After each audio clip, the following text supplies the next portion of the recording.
morning everybody. I'm Janelle from Ulladulla Library, and today we're going to be looking at bees in the environment for our school holiday activity. So I'm sure you've all seen these local honeybees. Can you see this bee on your flowers in the garden? So that's an introduced species bee. But did you know that New South Wales has lots and lots of native bees? So this is a picture of the native bees of New South Wales. So today we're going to look at building some houses for our native bees, because a lot of our native bees don't actually live in hives like honeybees. They live in trees, they live in the ground. So this one that I like and that I see quite often on my farm is a bee called the blue-banded bee. It's an absolutely beautiful bee. You can see he's got lots of blue stripes on his abdomen, and he's a different sort of native bee in that he doesn't collect pollen on his legs like the honeybees do. What he is a buzz pollinator. So when he gets into the flower, instead of getting all that pollen collected on the hairs on his legs, he puts his head in, he wiggles it around, and he buzzes with his wings. He's very loud. He's called a buzz pollinator, and he's fantastic if you're growing veggies in your garden because they pollinate plants like tomato plants. So there's another picture of our blue-banded bees. And we're going to be making some houses for our blue-banded bees today. So lots of people like to make native insect houses. So you can see from this picture, there's a log with some bamboo in it. There's a teardrop shaped one, and there's one here that looks like a little house with lots of different logs, pots and bricks in it. It's great to have some native bee houses in your garden. So the first thing that we're going to start with is a native bee house for blue-banded bees. So the female blue-banded bee likes to bury in the ground. They're solitary bees, but they will live together if they've got enough room. So what we're going to do today is I'm going to show you how to make a block, a native nest block for a blue-banded bee. You can see in here I've got lots of dirt, hard packed dirt that's almost gone like a brick, and some holes.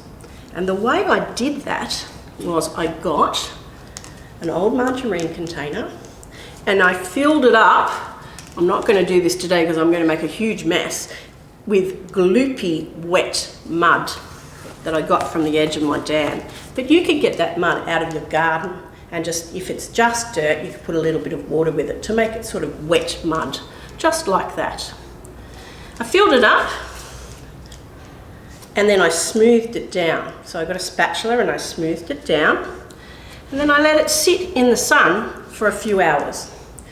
Once it had all dried off a little bit and it was a little bit hard, I got a pen and I made a hole. So they like to bury into holes. So you can see I've made an extra hole there. I'll make a smaller one with a pencil, push it right down to the bottom of the container, and in case we've got a great big blue-banded bee, I can make another one, a big hole with another pencil. So you should end up with your block with about 6 or 7 holes in it. And you can make more than one. So you could make, if you had lots of margarine containers, you could make 3 or 4, 5 or 6, even up to 10, and you can stack them all together inside something like a milk crate or a fruit and veggie box, and have them stacked so that they sit like this, next to each other and on top of each other. And the blue-banded bees actually really love sleeping in the soil. They bury themselves into the hole, they go to sleep in there, and that's where they spend the night. Then they come out in the morning and they fly around and buzz pollinate all our flowers. Mainly the females go into here. The male blue-banded bees, if you've got like a little vine, like a passion fruit vine or a jasmine, if you have a vine next to it, you quite often see the males hanging off the vine.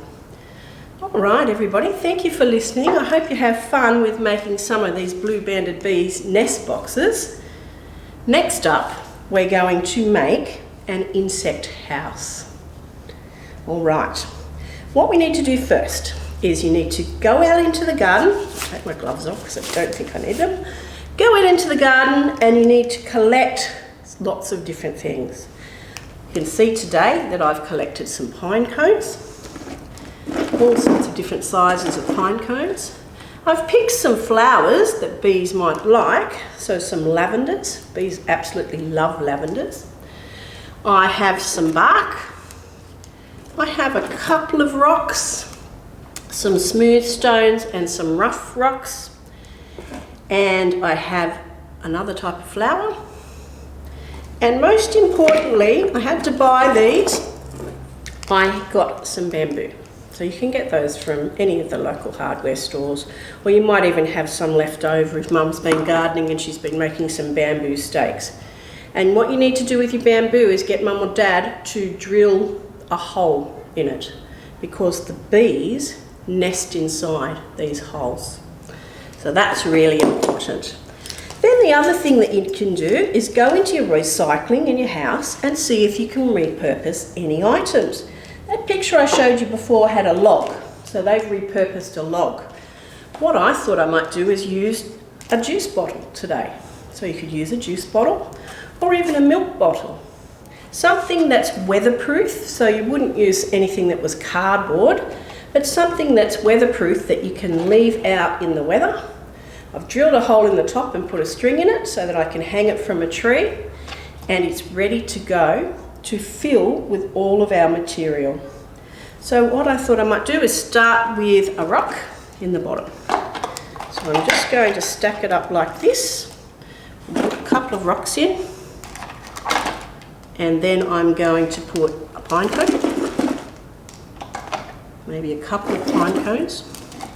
So it's up to you what you put in it and what you find. So it doesn't really matter what goes in here, as long as there's a place for the bees or the insects to hide. So you can see we've got some rocks, some pine cones, some bark. The other really important one is to make sure in between all of your rocks and pine cones and bark that you put some bamboo, pieces of bamboo. So you fill it up full of all these natural materials. We might put some flowers in as well. And we make sure that the holes for the bamboo stick out so that the bees can actually get in there. Let's put some lavender in here. I'm having fun with this. We've also got I've got some orchid mix, some potting mix in there. And some more flowers, maybe another pine cone might be the way to go. So we're going to fill it up full of natural materials here. All right. Okay, so that's just a rough one. I haven't spent a lot of time on that. You can take as long as you like or as little time as you like. The other thing you might need to do if you're going to hang it up is to put some elastic bands around the outside to hold your produce or found items in your bottle. So let's do that. Or you can just sit it like that. It doesn't have to be hung up. But I'll put a couple of elastic bands around. And we'll rearrange some of these bamboo pieces so that they're sitting properly. Lots of bamboo here. One more elastic band.